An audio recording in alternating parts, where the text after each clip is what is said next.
औज़ुबिल्लाहिमिनश्शैतानिर्रजीम बिस्मिल्लाहिर्रहमानिर्रहीम अस्सलामु अलैकुम। मैं हूं आपका होस्ट अली मुज्तबा और आप देख रहे हैं पयाम रमज़ान, जिसमें होती है अक़ायद, अखलाकियात और शरई मसाइल पर गुफ्तगू। और हम हर रोज़ आपकी करवाते हैं एक इल्मी शख्सियत से मुलाकात। और आज हमारे साथ शरीक गुफ्तगू हैं जामिया के सीनियर मुदर्रिस क़िबला आगा मौलाना ग़ुलाम बाज़ साजिद साहब। क़िबला अस्सलामु अलैकुम। वालेकुम अस्सलाम व रहमतुल्लाह। सबसे पहले तो हम आपको अपने इस प्रोग्राम में खुश आमदीद कहते हैं और आपका शुक्रिया अदा करते हैं कि आप हमेशा हमारी अर्ज़ पर हमारे प्रोग्राम का हिस्सा रहे और हमारे प्रोग्राम में तशरीफ़ लाते रहे। और क़िबला हमारा आज का सवाल ये है कि फ़ितरा क्या है और फ़ितरा किस को देना चाहिए और जिसको देना चाहिए उसकी शराइत क्या हैं? आऊज़ु बिल्लाहि मिनश्शैतानिर्रजीम बिस्मिल्लाहिर्रहमानिर्रहीम वह बिही नस्तईन व हुवा खैरुन नासिर वल मुईन। अम्मा बअदु फ़क़द क़ाल अल्लाहु सुब्हानहु व तआला फ़ी मुहकम किताबिहिल मजीद बिस्मिल्लाहिर्रहमानिर्रहीम क़द अफ़लह मन तज़क्का व ज़करा अस्म रब्बिही फसल्ला। दुआ है परवरदिगार आलम बिहक़्क़े चहरदा मासूमीन अलैहिमुस्सलातु वस्सलाम, आपका ये प्रोग्राम और आपकी वसातत से मोमिनीन तक इल्म व आगही का पहुँचना, मौला इसको दवाम अता फ़रमाए और आपकी तौफ़ीक़ात में और आपकी टीम की तौफ़ीक़ात खैर में इज़ाफ़ा फ़रमाए। अज़ीज़म, फ़ितरा ज़कात की एक किस्म है। जिस तरह इंसान के ऊपर माली वाजिबात ज़कात है, खुम्स है, उनमें से एक चीज़ फ़ितरा भी है, जो कि माह मुबारक रमज़ान में ईद का चाँद देखने पर इंसान पर हर बालिग आक़िल शख्स पर वाजिब हो जाता है। तो कुरान में भी अल्लाह इरशाद फरमा रहा है कि क़द अफ़लह मन तज़क्का, तहक़ीक़ कामयाब हो गए वो मुसलमान और मोमिन कि जिन्होंने ज़कात फ़ितरा अदा की। व ज़करा अस्म रब्बिही फसल्ला, और परवरदिगार आलम का ज़िक्र किया और उसकी बारगाह में इबादत यानी नमाज अदा की। बिल्कुल हो तो माह मुबारक रमज़ान में ईद का चाँद देखते वक्त जो बंदा बालिग हो, आकिल हो, आज़ाद हो और होश में हो, तो ऐसे शख्स पर अपना और अपने अहलो अयाल का फ़ितरा देना वाजिब है। लिहाजा पहली शर्त है कि वो बालिग होना चाहिए, नाबालिग पे फ़ितरा वाजिब नहीं है। आकिल हो यानी जो पागल है उस पर फ़ितरा वाजिब नहीं है। इसी तरह जो बंदा उस वक्त बेहोश हो, वश की हालत में हो, तो कहा उस पर फ़ितरा वाजिब नहीं, होश में होना चाहिए। खूब, उसके अलावा फरमाया कि आज़ाद होना चाहिए, किसी का ग़ुलाम, जो कि आज के इस दौर में तकरीबन नापैद हो चुका है, ये सिलसिला ना होने के मुतरादिफ़ है। खूब, बहरहाल इस्लाम ने एक शर्त लगाई है कि आज़ाद होना चाहिए, बस अगर कोई ग़ुलाम है तो उस पर फ़ितरा वाजिब नहीं है। खूब, तो हर वो बंदा जो बालिग भी है, आकिल भी है, आज़ाद भी है, अपने इरादा और इख्तियार भी रखता है, तो उस पर अपना फ़ितरा और अपने अहलो अयाल का फ़ितरा देना वाजिब है। मसलन एक शख्स है, उसके अंडर में, उसकी कफ़ालत में घर के जितने भी अफराद हैं, उसकी बीवी है, उसके बच्चे हैं, अतः उसके अगर वालिदैन उसके घर में उसके खाना खाने वाले शुमार होते हैं, या उसका कोई मुलाजिम है जो उसके यहाँ खाना खाने वालों में शुमार होता है, तो उन सब का उस घर के कफ़ील के ऊपर, घर का जो सरबराह है उस पर फ़ितरा देना वाजिब है। बाकी रहा मसला कि फ़ितरा किसको देना चाहिए। अब जिस तरह के देने वाले की शराइतें हैं, इस तरह लेने वाले की भी शराइतें हैं कि जिसको दिया जा रहा है, कहा कि सबसे पहले वो शिया इस्ना अशरी 12 इमामों के मानने वाला होना चाहिए और फ़कीर होना चाहिए। फ़कीर यानी हर वो शख्स के जो अपनी मुआशरती हैसियत के मुताबिक जिसकी आमदनी कम हो और उसके अखराजात ज़्यादा हो, तो ऐसा शख्स फ़कीर है।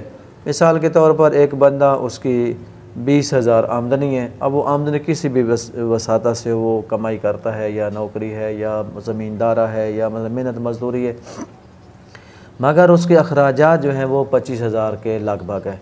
तो ये जो ऊपर वाला 5,000 मसला उसका एक्स्ट्रा, उसके आमदनी से ज़्यादा जो ख़र्चा हो रहा है, तो ये बंदा मुस्तहिक है, ये फ़कीर है, ये अपने एक्स्ट्रा ख़र्चे पूरे करने के लिए वो ज़कात और फ़ितरा वगैरह ले सकता है और उसको दिया जा सकता है। खूब, हाँ, अलबत्ता वो अपने अखराजात में बंदा फ़जूल ख़र्ची ना करता हो, तो यानी वो जो मुआशरती हैसियत जैसे मैंने आज की जो उसके स्टेटस के मुताबिक जो अखराजात हूँ वो करता हो और उससे इजाफी अखराजात ना करता हो तो अखराजात ज़्यादा हों और आमदनी कम हो तो ऐसा बंदा जो है वो मुस्तहिक है, फ़कीर है उसको। अब फिर उस फ़कीर की आगे शराइत हैं कि वो फ़कीर कहाँ वो नमाजी होना चाहिए, बेनमाजी शख्स को फ़ितरा नहीं दिया जा सकता। जिस तरह ज़कात के बारे में भी है, ये खुम्स के बारे में भी है कि नमाजी शख्स होना चाहिए, नमाज रोज़े का पाबंद होना चाहिए। उसके अलावा फरमाया कि वो शराबी नहीं होना चाहिए। पर जो बंदा नशे का आदी है या शराब वगैरह का, चाहे वो नमाजी ही क्यों ना हो, मोमिन ही क्यों नहीं, मोमिन कैसे रहेगा जब वो एक वाजिब का हराम का इर्तिकाब करे, वाजिब को छोड़ आए, तो वो शराबी नहीं होना चाहिए।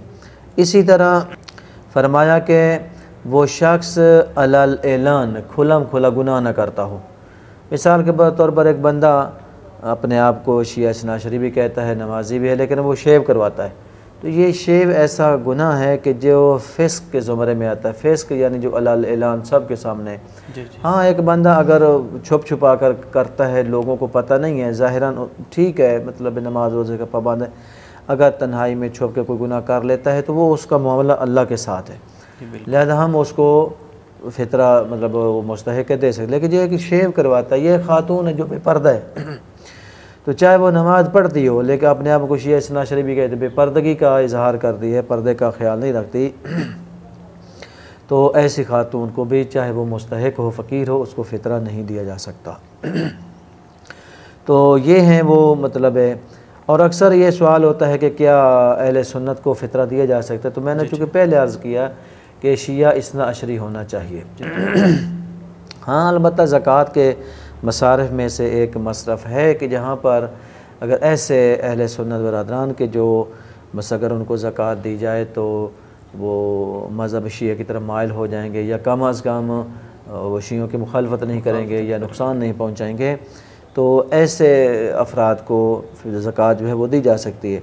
तो इसी तरह अगर वो मुतअस्सिब ना हों, अहले सुन्नत तो होते हैं ना, मतलब जिस तरह मुहिब आले मोहम्मद हैं, तो ऐसे उम्मत को मतलब दी जा सकती है, फ़ितरा दिया जा सकता है, बशर्ते कि वो अहले बैत या तहार के साथ मोहब्बत का इजहार भी करें और तअस्सुब ना करते हों और दुश्मनी की बुनियाद पर को बुरा भला ना कहते हों, तो ऐसे अफराद को खैर दिया जा सकता है। वो भी मैं कहूँगा कि अगर शिया इस्नाशरी मौजूद नहीं है आपके इलाके में तो फिर आप ऐसे को दे सकते हैं, लेकिन अगर जब तक आपके यहाँ शिया इस्नाशरी मौजूद हैं तो आप कोशिश करें कि अपने मोमिन भाइयों को ही फ़ितरा दें, ताकि ये जो सिलसिला है मतलब है वो अच्छी तरीके से आगे चल सके। खूब, उसके बाद अक्सर ये सवाल होता है कि आया माह रमज़ान का जो ईद का जो चाँद है, ईद की रात जो है चाँद रात जिसको कहते हैं, क्योंकि आम तौर पर तौज़ीउल मसाइल वगैरह में भी उलमा किराम ने यही लिखा कि ईद का चाँद देखने के बाद गुरूब आफ्ताब के बाद से लेकर सुबह जो है वो नमाज ईद पढ़ने से पहले पहले आप फ़ितरा जो है वो मुस्तहिक तक पहुँचा दें, और अगर फ़र्ज़ करें कि नहीं पहुँचा सके तो आप ज़ोहर की जो ईद का दिन ज़ोहर का दिन है, ज़ोहर का टाइम है, उससे पहले पहले आप फ़ितरा मुस्तहिक तक पहुँचा दें। हाँ, अगर फ़ितरा किसी दूसरे शहर में किसी ख़ास मुस्तहिक को देना हो तो उसके लिए आप वो अलग करके कम अज़ कम रख लें, फिर जब भी मुमकिन हो आप पहुँचाएँ, और ज़्यादा ताख़ीर और देर नहीं होनी चाहिए। लेकिन अब अल्हम्दुलिल्लाह उलमा किराम ने खुसूसन आयतुल्लाहुल उज़्मा आक़ा सिस्तानी हफ़ज़हुल्लाह तआला ने इस मसले को मज़ीद आसान कर दिया है, क्योंकि अक्सर मोमिनीन ये सवाल किया करते थे कि ईद की रात अगर आप देते हैं किसी को फ़ितरा तो अपने ज़रूरियात ज़िंदगी मुहैया करने के लिए वो बंदा क्या करेगा। अब रातों रात ना तो वो अगर कपड़े की ज़रूरत है तो ना वो कपड़ा ख़रीद सकता है, ना जूता ख़रीद सकता है, ना मतलब राशन वगैरह। तो आगा साहब ने इजाज़त दी है कि आप माह रमज़ान के किसी भी दिन ईद का चाँद देखने से पहले भी किसी वक्त आप फ़ितरा मुस्तहिक को दे सकते हैं। और ये भी कहा था कि पहले जो फतवा था कि आप कर्ज़ की नीयत से दे दें और ताकि वो अपनी ज़रूरत पूरी करे, जैसे ईद का चाँद नज़र आए तो आप बाद में उस नीयत को कन्वर्ट कर लें और उसको फ़ितरे में एडजस्ट कर लें, तो यूँ भी कर सकते हैं। लेकिन अब आगा साहब ने फरमाया है कि आप फ़ितरे की नीयत से ही माह रमज़ान के किसी भी दिन आप मुस्तहिक को वो फ़ितरे की नीयत से फ़ितरा दे सकते हैं, ताकि वो बर वक्त अपनी ज़रूरियात को पूरा कर सकें। खूब, उसके अलावा मसलन जैसा कि मैंने अर्ज़ किया कि हर वो शख्स जो बालिग और आकिल हो और आज़ाद हो तो उस पर और उसके अपने अहल व अयाल का फ़ितरा और जो उसके यहाँ खाना खाने वालों में शुमार होता हो, जैसा कि उसका वो मुलाजिम है, ग़ुलाम है, तो उसका फ़ितरा भी। इसी तरह अगर ईद की रात, चांद रात से पहले, अपना चांद देखने मगरिब से पहले या बाद में कोई मेहमान आ जाए, जी जी, तो या मसलन जिस तरह आप किसी को इफ़्तार पे बुलाते हैं तो उधर ईद का चाँद नज़र आ जाता है, तो क्या हुक्म है, उस मेहमान का फ़ितरा जो है वह मेज़बान पे वाजिब होगा या नहीं होगा। तो इसमें उलमाए किराम ने जो फरमाया है कि वो फरमाते हैं कि इसमें आप देखेंगे कि आया वो आपके यहाँ खाना खाने वालों में शुमार होता है या नहीं होता। तो अब हमें कैसे पता चलेगा कि ये शख्स हमारे हाँ या किसी के यहाँ खाना खाने वाला शुमार होता है। यानी कहा कि इसका फ़ैसला उर्फ़ करेगा मुआशरे में जो अक्लमंद अफराद लोग हैं उनसे पूछेंगे। अगर वो कहें कि ये शख्स इसके यहाँ, मसला ये जैद जो है वो हसन के यहाँ खाना खाने वाला शुमार होता है, तो उसका फ़ितरा आप पर मेज़बान पर वाजिब होगा। और अगर वो कहेंगे नहीं, एक दिन के लिए इफ्तार के लिए बुलाया है, तो इफ्तार पार्टी पे आने वाला शख्स, उसका फ़ितरा या कोई मेहमान उसी अपने गांव का, शहर का या किसी दूसरे शहर का, वो अगर अचानक आ जाता है, बिन बुलाए आ जाता है या दावत देकर आप बुला लेते हैं, तो उसके मुतालिक भी यही मेयार होगा कि आया वो एक दिन के लिए खाना खाने वाला शुमार हो रहा है या परमानेंट खाना खाने वाला शुमार हो रहा है। तो ये उर्फ़ आम में देखेंगे, माशरे में देखेंगे कि वो माशरा अगर कहता है कि ये हाँ इसके यहाँ खाना खाने वाला शुमार होता है, तो उसका फ़ितरा मेज़बान पे वाजिब होगा, व इल्ला वाजिब नहीं होगा। खूब, तो उसके बाद फरमाया कि अक्सर ये सवाल किया जाता है कि आया क्या इस फ़ितरा की अदायगी में नियत करना ज़रूरी है। तो यकीनन फ़ितरे की नियत करना ज़रूरी, क्योंकि फ़ितरा भी एक इबादत है। जी जी, जिस तरह ज़कात है, खुम्स है, नमाज है, रोज़ा है, तो जो इबादत वाले जितने भी काम है उसमें नियत करना ज़रूरी है। अब नियत को ज़ुबान पे लाना ज़रूरी नहीं है, दिल में इरादा ही काफ़ी है कि मैं अल्लाह के हुक्म की बजा आवरी के लिए ये काम कर रहा हूँ और उसकी खुशनुदी हासिल करने के लिए ये काम कर रहा हूँ, तो यही इतना इरादा ही काफ़ी है उसके फ़ितरे की या कोई भी इबादत है उसकी अदायगी के लिए। फिर ये है कि आया फ़ितरा देते वक्त मुस्तहिक को या फ़कीर को ये बताना ज़रूरी है कि मैं ये फ़ितरा दे रहा हूँ। तो उलमा फरमाते हैं कि नहीं, बताना ज़रूरी नहीं है, क्योंकि आपकी नीयत से अल्लाह जो है वो अलीम बिज़ात सुदूर, ज़ात आपके नीयतों से, आपके इरादों से वाकिफ़ है, लिहाजा बताना ज़रूरी नहीं। हत्ता कि फरमाया कि अगर अगला बंदा जिसको आप दे रहे हैं मुस्तहिक को, वो इस चीज़ में आर महसूस करे और उसकी वो ख़ुददारी मजरू होती हो, तो फरमाया कि बताना बिल्कुल भी ज़रूरी नहीं है, आप खामोशी से उसको दे दें। तो मतलब कुछ भी ना कहें या कुछ कह के कि ये आपके लिए है जी, आप रखें जी, आप इससे ज़रूरियात को पूरा करें, ये कहना, ये बताना ज़रूरी नहीं है कि ये मैं फ़ितरा दे रहा हूँ। हत्ता कि इस तरह ज़कात का माल है या खुम्स का माल है तो या सदक़े का माल है, वो बताना ज़रूरी बिल्कुल भी नहीं है, क्योंकि अल्लाह तो बेहतर जानता है और आपने वो काम अल्लाह के लिए किया है, तो यकीनन अल्लाह ही उसका अजर देने वाला है। और मैं समझता हूँ कि बल्कि ज़्यादातर होना भी यही चाहिए कि आप किसी भी मोमिन भाई को, मुस्तहिक को, जो ताकि उसको अपनी गुर्बत का एहसास ना हो। बिल्कुल ही ऐसी कोई, अब बाज़ लोग हैं बहरहाल वो बाकायदा समझो कि उस मुस्तहिक के सामने वो सदका दे रहे हैं, फ़ाज करें, तो वो अपने सर से घुमाएंगे या उसको मकसद हाथ लगाएंगे बाकायदा, या ये कहेंगे कि ये फ़लाँ की तरफ से सदका है या ये फ़ितरा है हमारा जी, ये हम इतने घर के अफराद हैं, ये जी हमारा फ़ितरा है जी, वो फ़लाँ लोगों ने तो उधर दिया था लेकिन हम आपको दे रहे हैं ना। इस तरह ये रियाकारी में शुमार होगा और अगले की जो खुददारी है वो मजरू होगी और उसको गुरबत का एहसास होगा।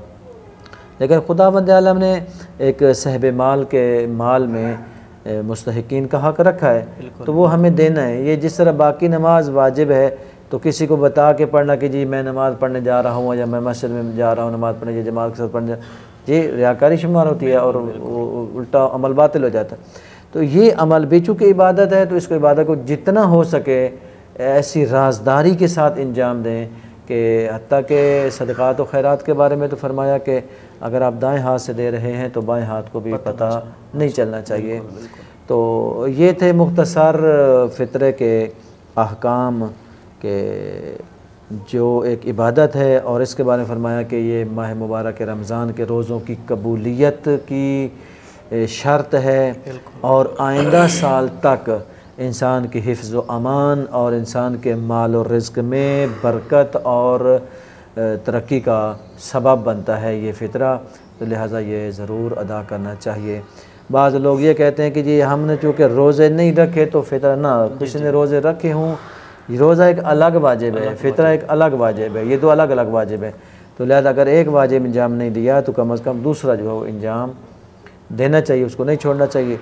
हाँ, अलबत्ता ये भी सवाल जो है वो किया जा सकता है और होता भी है, अक्सर लोगों को नहीं पता कि फ़ितरा कितना देने, उसकी मिकदार क्या है।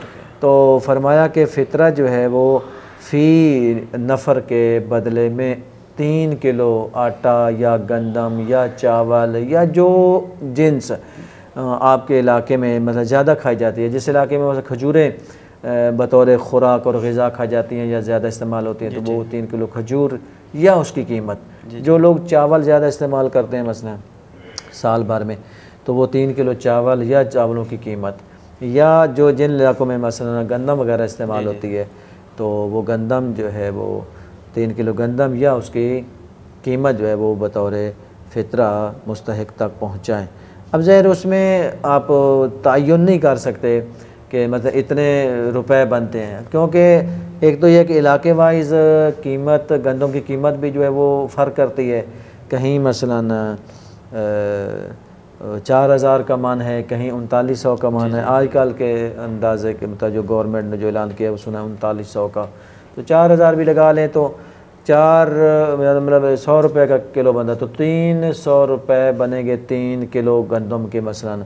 अगर कोई कीमत देना चाहे तो उसमें बेहतर है कि आप 10-20 रुपये इजाफा करके दें, ताकि मतलब यकीन हो जाए कि जो वाजिब मेरे ज़िम्मे था वो अदा हो गया। खूब, अब बाज़ इलाकों में आजकल कहीं 400 रुपये का ऐलान हुआ है, कहीं 350 का ऐलान हुआ है।